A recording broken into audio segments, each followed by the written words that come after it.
जय हिंद प्यारे साथियों। जैसा कि आपको पता है, हमने आरआरबी ग्रुप डी के लिए इम्पोर्टेंट पीवाईक्यू सीरीज़ शुरू की है, जिसमें हम आपके एग्ज़ाम्स में पूछे जाने वाले इम्पोर्टेंट क्वेश्चंस को सॉल्व करेंगे।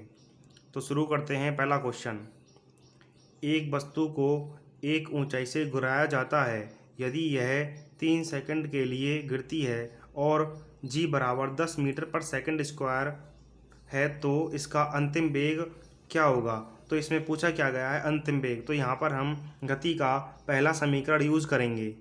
गति का पहला समीकरण होता है b बराबर u प्लस ए टी। तो हमारे पास हमें b ज्ञात करना है और u, जब किसी वस्तु को हम ऊपर से गिराते हैं तो इस स्थिति में हमें u को 0 लेना होता है। तो यहाँ पर u क्या हो जाएगा, 0। a हमारे पास दे रखा है 10 मीटर पर सेकंड स्क्वायर और t हमारे पास है 3 सेकंड। तो यहाँ से इसे सॉल्व करके हमारे पास b की वैल्यू आ जाएगी 30 मीटर प्रति सेकंड। तो इसका आंसर हो जाएगा 30 मीटर प्रति सेकंड। अब जानते हैं कि किन स्थितियों में u को 0 लेना है और किन स्थितियों में b को 0 लेना है। जब हम किसी वस्तु को ऊपर से नीचे की तरफ फेंकते हैं तो हमें u का मान 0 लेना है और b कुछ होगा। जब हम किसी वस्तु को नीचे से ऊपर की ओर फेंकते हैं तो इस स्थिति में u कुछ होगा और b को हमें इस स्थिति में 0 लेना होगा। यदि क्वेश्चंस में दे रखा हो कि एक कार जा रही है और उसने ब्रेक लगा दिया, तो ब्रेक लगाने पर b बराबर 0 लेना होगा। ब्रेक लगाने पर b बराबर 0 लेना होगा। यदि क्वेश्चंस में दे रखा हो कि कोई वस्तु है वो विराम अवस्था से चलना शुरू करे, तो विराम अवस्था से चलना शुरू करेगी तो हमें u बराबर 0 लेना होगा। नेक्स्ट क्वेश्चन है, एक उपग्रह की पृथ्वी की परिक्रमा एक वृत्ताकार पथ पर स्थिर गति से एक समान वृत्तीय गति का उत्कृष्ट उदाहरण है। इस गति का कौन सा गुण इसके त्वरण को शून्य होने से रोकता है। तो दोस्तों, इस क्वेश्चंस को सॉल्व करने के लिए हमें एक इम्पॉर्टेंट कॉन्सेप्ट है वो समझना होगा। आप जानते हैं वेग कैसी राशि है। वेग एक सदिश राशि है। सदिश राशियाँ क्या होती हैं, जिनमें दिशा प्लस परिमाण दोनों होता है, वो क्या होती हैं, सदिश राशियाँ होती हैं। यदि दिशा में चेंज होगा तो सदिश राशियों में चेंज होगा और परिमाण में चेंज होगा तो भी सदिश राशियों में चेंज होगा। तो यही कॉन्सेप्ट लगेगा, यदि दिशा में चेंज होगा तो वेग में भी चेंज होगा, क्योंकि वेग एक सदिश राशि है। यही कॉन्सेप्ट इस क्वेश्चन में लगेगा। तो चलते हैं ऑप्शंस की तरफ। पहला ऑप्शन है इसका, गति की दिशा लगातार हर बिंदु पर बदलती है, जिसका अर्थ है कि वेग बदला जा रहा है। मैंने आपको भी समझाया है कि जब वृत्तीय गति होगी तो उसका वेग का जो परिमाण है वो तो सेम रहेगा, लेकिन हर बिंदु पर इसकी दिशा क्या हो जाएगी, इसकी दिशा चेंज हो जाएगी। इसी कारण उसका क्या बदल जाएगा, इसका वेग बदल जाएगा। और आपको पता है कि त्वरण होता है वेग में परिवर्तन। तो जब वेग बदलेगा तो ही त्वरण उत्पन्न होगा। तो इसका आंसर हो जाएगा ऑप्शन ओ। एक बार इसको अच्छे से समझते हैं। आप जानते हैं कि जो त्वरण होता है, त्वरण क्या होता है, त्वरण होता है वेग में परिवर्तन। और क्वेश्चंस में हमारे पास दिया गया है कि इसका त्वरण शून्य होने से कैसे रोकता है, कैसे रोकेगा। शून्य त्वरण कब होगा, जब उसका वेग एक समान रहेगा। वेग में अगर परिवर्तन नहीं होगा तो त्वरण क्या हो जाएगा, शून्य हो जाएगा। लेकिन यहाँ जब वृत्ताकार गति होती है तो उसमें परिमाण तो सेम रहता है, लेकिन दिशा चेंज हो जाती है। जिसके कारण उसका वेग बदल जाता है। और वेग जब बदल जाएगा तो उसमें क्या होगा, त्वरण उत्पन्न होगा, क्योंकि वेग में जो परिवर्तन होता है उसी को क्या कहते हैं, हम त्वरण कहते हैं।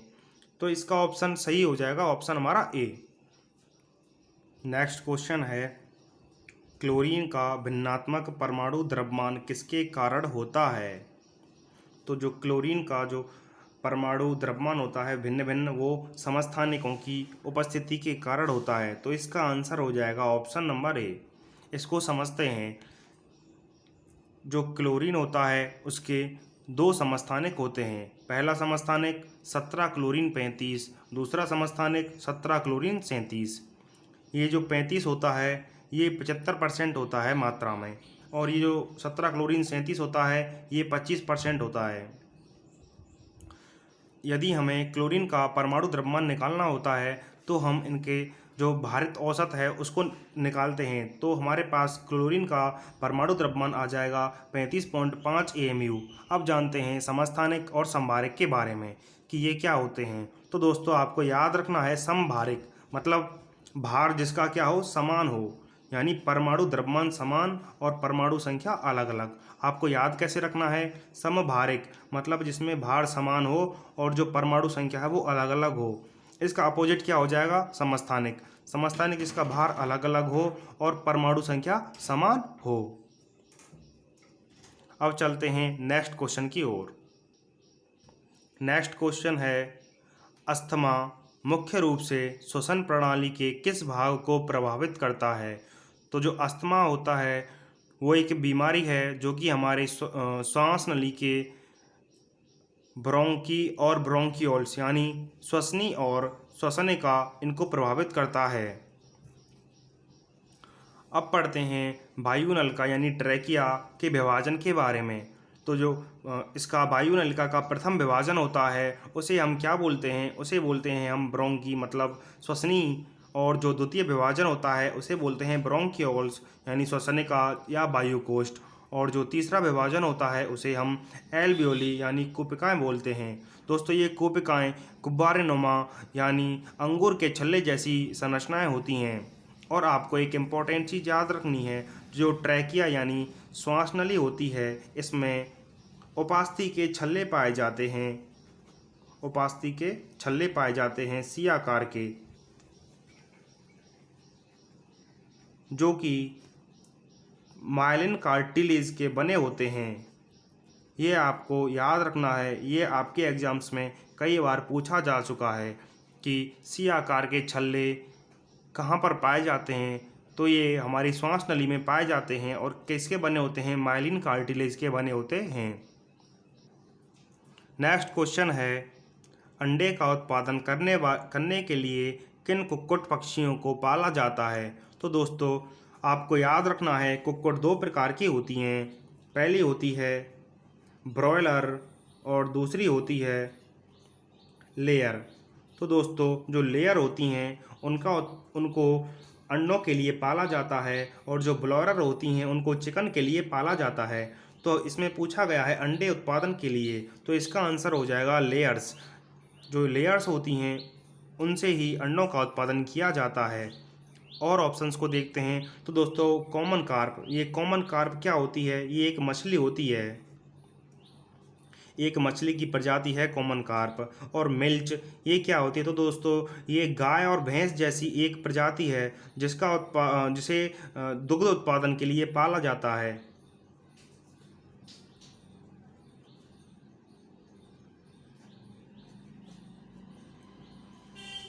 नेक्स्ट क्वेश्चन है, जब एक जस्ता की छड़ को जलीय कॉपर सल्फेट के घोल में रखा जाता है तो क्या होता है। तो इसे समझने के लिए हमें पहले जिंक और कॉपर सल्फेट के जो रिएक्शन होती है उसको समझना होगा। तो दोस्तों जब जिंक को हम कॉपर सल्फेट के घोल में डालते हैं तो जो जिंक होता है वो अधिक क्रियाशील होता है, किसकी तुलना में, कॉपर की तुलना में अधिक क्रियाशील होता है, जो कि कॉपर को कॉपर सल्फेट के विलयन से विस्थापित कर देता है और सल्फेट के साथ जुड़कर जिंक सल्फाइड बना लेता है, जिंक सल्फेट, और कॉपर अलग हो जाता है।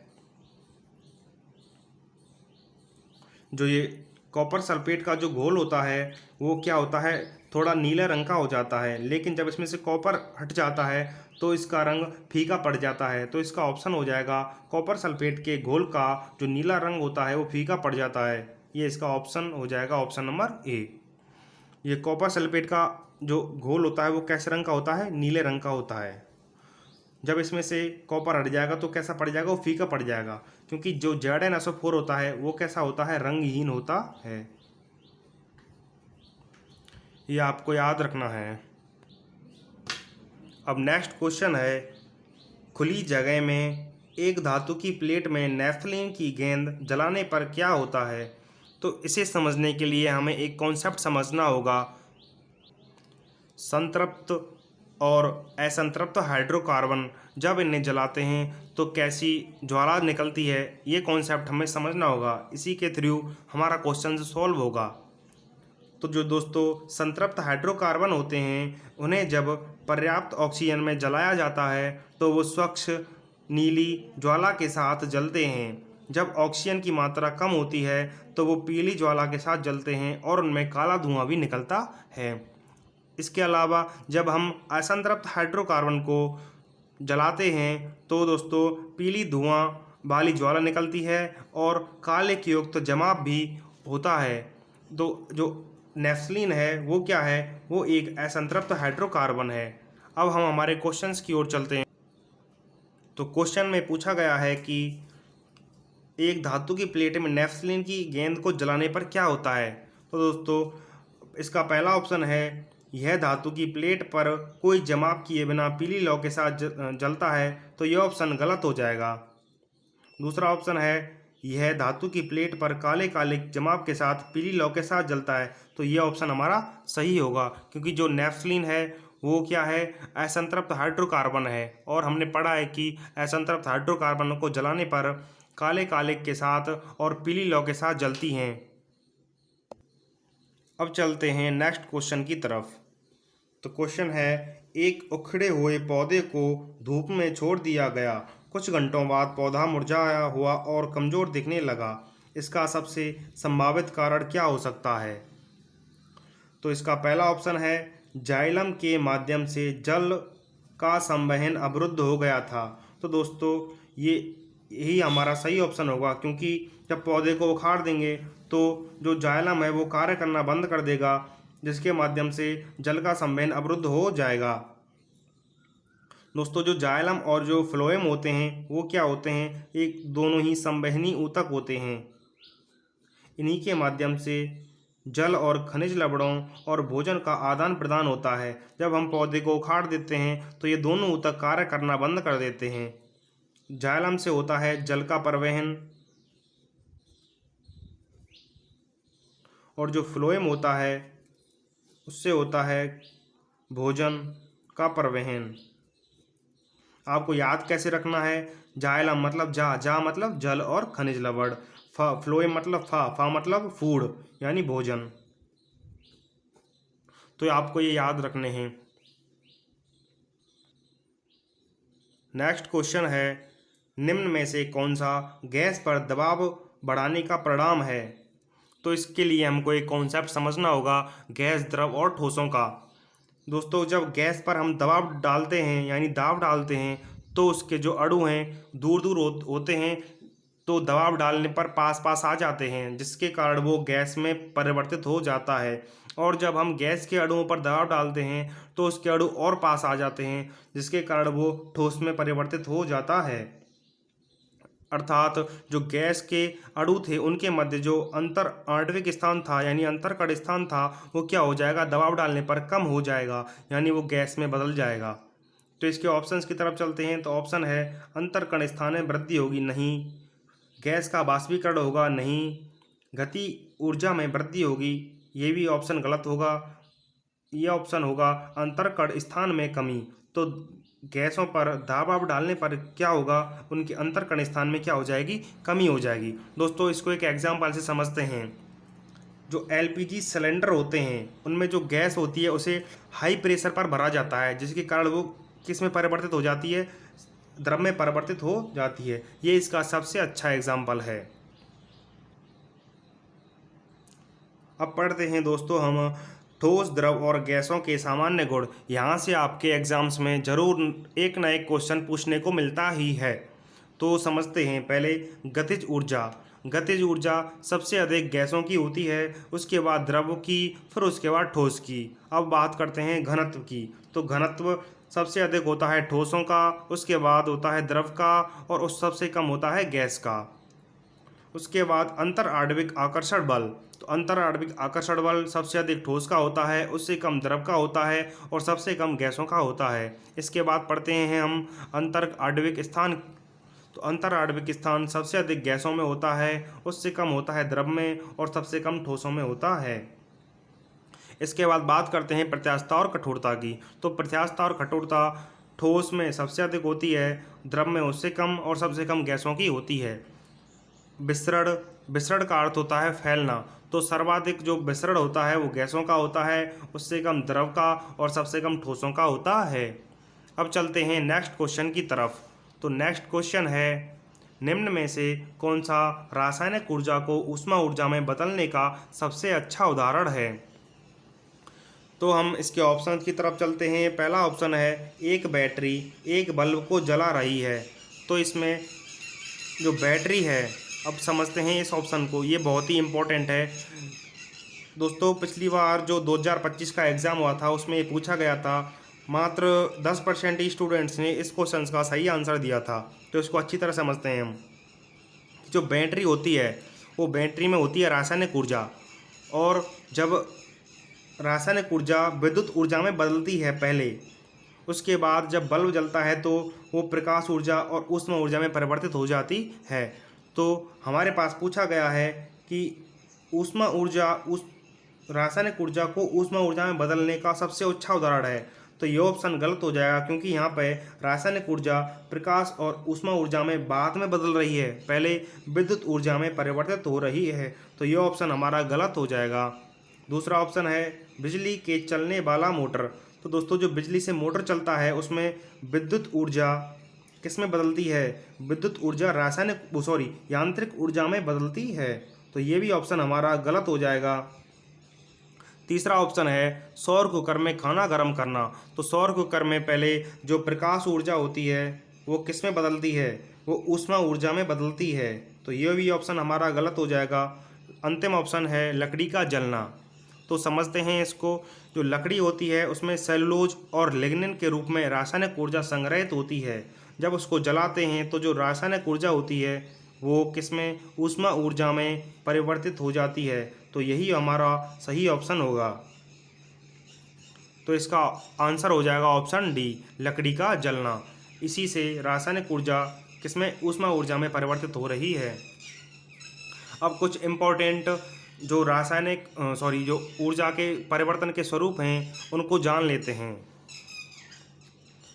पहला है लाउड स्पीकर। तो जो लाउड स्पीकर होता है उसमें विद्युत ऊर्जा ध्वनि ऊर्जा में परिवर्तित होती है। माइक्रोफोन में ध्वनि ऊर्जा विद्युत ऊर्जा में परिवर्तित होती है। विद्युत जनरेटर में जो यांत्रिक ऊर्जा होती है वो विद्युत ऊर्जा में परिवर्तित होती है। अब पढ़ते हैं वाद्य यंत्र। तो वाद्य यंत्र में जो हम यांत्रिक ऊर्जा है उसको ध्वनि ऊर्जा में परिवर्तित करते हैं। बारिश में जो स्थितिज ऊर्जा है वो गति ऊर्जा में परिवर्तित होती है। अगर दोस्तों आपको वीडियो पसंद आई हो तो वीडियो को लाइक करें, शेयर करें और हमारे चैनल को सब्सक्राइब करें। धन्यवाद दोस्तों।